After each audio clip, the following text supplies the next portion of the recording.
Halo, selamat malam.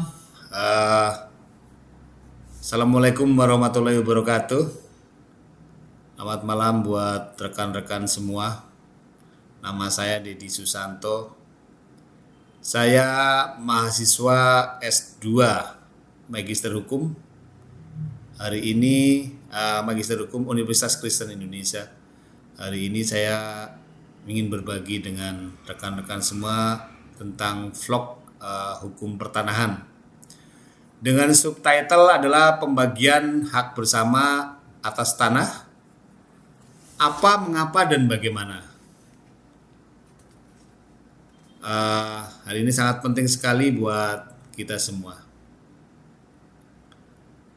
Pertama adalah, pernahkah mendengar ada kasus tanah warisan yang sudah puluhan tahun belum dibagi dan tiba-tiba menjadi sengketa, atau atas nama beberapa orang tapi mau dijual satu orang saja tidak bisa. Kira-kira apa penyebabnya? Nah, di vlog ini, video ini, saya akan coba membahas tuntas tentang pembagian hak bersama dalam hukum pertanahan Indonesia. Hari ini kita masuk ke materi penting dalam hukum agraria, hukum pertanahan, yaitu pembagian hak bersama atas tanah, mulai dari pengertian, dasar hukum, sampai prosedur resminya.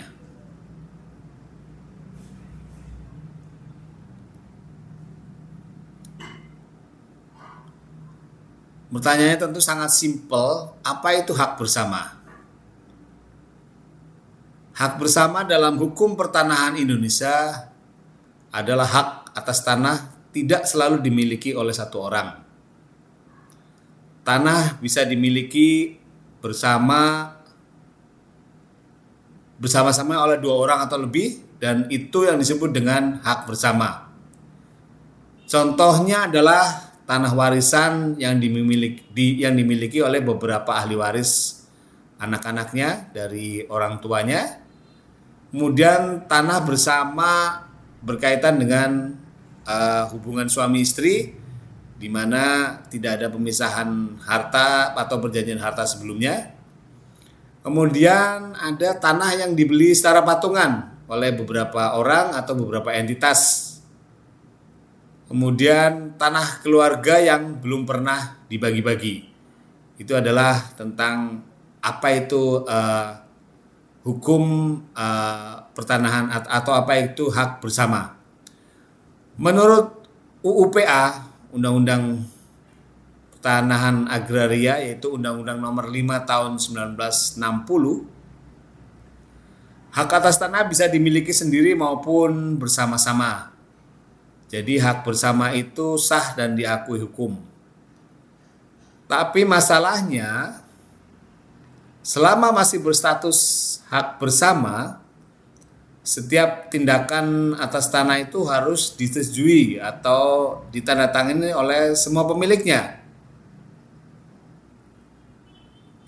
Dan ini yang menjadikan selalu menjadi masalah di kelak kemudian hari, manakala pihak-pihak yang mempunyai atau memiliki tanah tersebut tidak bersepakat. Kemudian masalah hukum jika hak bersama tidak dibagi. Salah satunya adalah ini yang paling penting. Akan terjadi masalah hukum manakala hak bersama itu tidak dibagi. Kalau hak bersama tidak dibagi secara resmi, maka sebabnya akan menyebabkan apa? Satu hal adalah tidak bisa dijual beli secara sepihak. Jadi pihak lain tidak sah apabila membeli tanah tersebut dari satu orang. Kemudian tidak bisa balik atas nama sendiri, karena masih memerlukan pihak lain untuk menandatangani dokumen tersebut. Kemudian tidak bisa diagunkan tanpa persetujuan semua pihak. Dalam hal ini apabila seseorang menandatangani atau mendapatkan kredit, maka tidak bisa diagunkan hanya oleh orang tersebut. Kemudian hal lain adalah sangat rawan terhadap sengketa keluarga. Banyak keluarga akhirnya bertengkar, banyak keluarga akhirnya terpisah dan tidak mengakui saudara hanya karena hak bersama ini tidak dibagi dengan secara adil. Kemudian karena masalah hukum jika hak bersama tidak dibagi, salah satunya adalah sertifikat tidak bisa dipisah, masih atas nama semua pihak. Banyak konflik pertanahan di Indonesia berasal dari hak bersama yang dibiarkan terlalu lama. Karena di Indonesia rata-rata dengan sistem kekeluargaan ada sifat ada sifat tidak ingin berkonfrontasi, padahal dengan pembagian atau haknya mendapatkan yang jelas, kita sudah tahu bahwa menimbulkan minimalisasi konfrontasi tersebut. Karena itu hukum menyediakan mekanisme yang namanya pembagian hak bersama. Nah, kemudian dari apa itu pembagian hak bersama? Kira-kira ada yang mengerti, ada yang paham apa itu pembagian hak bersama? Jadi pembagian hak bersama itu adalah perbuatan hukum untuk yang pertama pengakhiran kepemilikan bersama, ya. Jadi dengan adanya tanah yang dibagi, maka akan mengakhiri kepemilikan bersama secara hukumnya. Kemudian menetapkan bagian masing-masing pemilik secara jelas.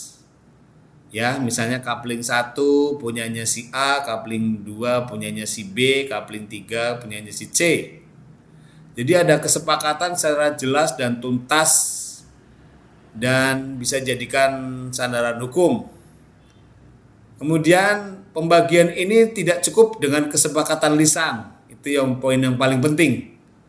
Jadi tidak hanya lisan mengatakan bahwa oke, si A mendapatkan bagian di daerah A, si B di bagian daerah B, si C bagian daerah C, tanpa ada kesepakatan tertulis atau hanya dilakukan kesepakatan lisan dan tidak cukup hanya surat bawah tangan.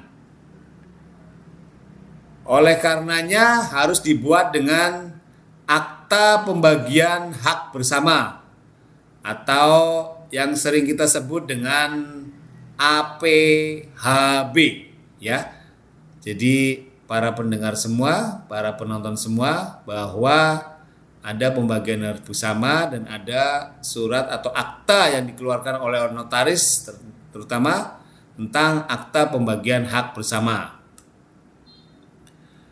Kemudian sedikit mendalami, tentu kita harus tahu apa itu akta pembagian hak bersama dan di mana cara pembuatannya. Tentu para pendengar semua, para Bapak Ibu dan yang mempunyai tanah harus clear dan tahu secara jelas. Jadi akta pembagian hak bersama atau APHB adalah akta autentik, ya, akta asli atau autentik yang dibuat oleh pejabat pembuat akta tanah atau yang kita sebut dengan PPAT. Ya. Jadi APHB adalah akta autentik yang dibuat oleh pejabat pembuat akta tanah atau PPAT. Terus kemudian fungsinya apa? Yang pertama tentu saja APHB ini fungsinya adalah mengakhiri status hak bersama. Ya. Dengan adanya akta pembagian hak bersama tentu mengakhiri status hak bersama. Kemudian di sana dijelaskan pula bahwa APHB ini akan menentukan siapa dapat bagian apa. Si A dapat bagian B atau si C dapat bagian D, di sana akan jelas. Kemudian dengan dasar APHB ini menjadi dasar pemecahan sertifikat di BPN atau Badan Pertanahan Negara, ya. Penting bahwa akta ini wajib dibuat oleh PPAT atau pejabat pembuat akta tanah, bukan oleh notaris biasa. Ini yang perlu para pendengar semua perhatikan, bahwa APHB dilarang dibuat oleh notaris biasa, tapi harus oleh notaris PPAT atau pejabat pembuat akta tanah. Karena hal ini menyangkut peralihan hak atas tanah, di mana dasar hukumnya adalah UUPA, Undang-Undang Pertanahan Agraria, kemudian Peraturan Pemerintah Nomor 24 Tahun 1997, ya, dasar hukum tadi berkenaan dengan APHB yang dibuat oleh PPAT. Kemudian ada hukum di bawahnya adalah Permen atau Peraturan Menteri Agraria atau Kepala BPN nomor 3 tahun 1997 pasal 111. Bentuk-bentuk pembagian hak bersama. Dalam praktek, pembagian hak bersama bisa berupa pemecahan bidang tanah. Tanah diukur ulang. Masing-masing pihak mendapat sertifikat sendiri. Ya, pembagian hak bersama bisa berupa pemecahan bidang tanah. Tanah diukur ulang, masing-masing pihak mendapat sertifikat sendiri. Kemudian penyerahan hak kepada satu pihak. Artinya pihak lain melepaskan haknya, sering terjadi dalam warisan atau dalam perceraian. Suami menyerahkan haknya kepada istri atau istri menyerahkan haknya kepada suami. Jadi penyerahan hak kepada satu pihak. Kemudian yang ketiga adalah pembagian proporsional. Di sini ada 50-50, ada sepertiga, ada 2/3, sesuai kesepakatan antara pihak-pihak yang mempunyai tanah tersebut. Jadi harus ditandai sepakatin oleh semua pihak tersebut. Kemudian semua bentuk ini harus tertulis jelas dalam APHB, ya. Jadi tidak boleh tidak tertulis, tapi semuanya harus tertulis, dimulai dari pemecahan bidang tanah, penyerahan hak kepada satu pihak, kemudian pembagian proporsional harus tertulis di dalam APHB. Berikutnya adalah saya ingin mencoba untuk membuat contoh kasus singkat, ya. Kasus singkat di sini misalnya sebidang tanah diwariskan kepada 3 anak. Kemudian sertifikat masih atas nama orang tua. Kemudian ketiganya sepakat dibagi rata. Dari contoh tadi, kira-kira apa yang harus dilakukan? Yang pertama adalah buat surat keterangan waris. Siapa yang membuat surat keterangan waris? Tentu orang tua kepada ahli warisnya. Kemudian setelah ada surat keterangan waris, ketiga anak ini menghadaplah ke notaris PPAT. Jadi bukan notaris biasa, harus menghadap notaris PPAT atau pejabat pembuat akte tanah, ya. Kemudian yang ketiga, membuat akta pembagian hak bersama. Setelah di PPAT tadi, membuat akta pembagian hak bersama. Kemudian setelah itu mengajukan pemecahan sertifikat ke BPN. Setelah itu terbit sertifikat atas nama masing-masing tanpa APHB. Terbit sertifikat atas nama masing-masing. Jadi tanpa APHB, pihak BPN tidak akan pernah memproses, ya. Tadi langkah-langkahnya sudah sangat jelas, ya. Yang pertama, buat surat keterangan waris dari orang tua. Tanda tangannya orang tua kepada 3 anak-anaknya. Kemudian menghadap PPAT, pejabat pembuat akte tanah. Kemudian ketiga, membuat akte pembagian hak bersama. Yang keempat, mengajukan pemecahan sertifikat ke BPN. Yang kelima, barulah terbit sertifikat atas nama masing-masing. Kemudian kesimpulannya apa? Kesimpulannya adalah hak bersama adalah status kepemilikan yang sah, tapi berpotensi masalah kalau tidak dibagi atau tidak dibagi rata. Oleh karenanya UPA membahas masalah ini. Kemudian pembagian hak bersama wajib lewat APHB. Ya. Kemudian tujuannya adalah kepastian hukum dan mencegah adanya sengketa. Demikian vlog saya hari ini, mahasiswa S2 Magister Hukum, berkaitan dengan pembagian hak bersama. Semoga vlog yang singkat ini bisa dimengerti oleh para pendengar semua, para penonton semua.